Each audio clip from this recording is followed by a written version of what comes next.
Welcome to Tenor Tech, where I solve the problems you didn't even know you had. You start by confirming the ceramic holder and wall condition.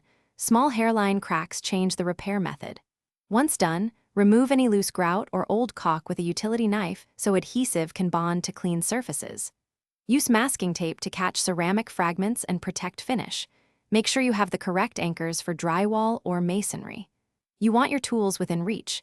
Drill with 1/8 to 1/4-inch bits, silicone adhesive, and appropriate screws to secure the mount. You dry fit the metal bracket or mounting plate against the wall, aligning it to existing holes or new marks. This prevents misalignment. Next, drill pilot holes sized to the anchors and insert them until flush. For tile, use a carbide bit and low speed.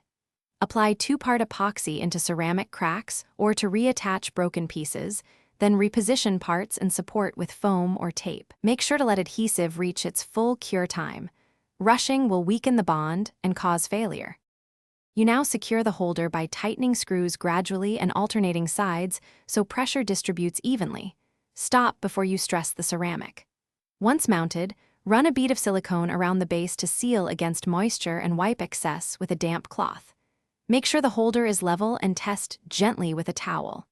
If you notice wobble or a cracked anchor, remove screws, inspect the anchor hole, and upgrade to a toggle or masonry anchor. This single troubleshooting step solves most stability. Thanks for watching. Subscribe to keep your life in tune.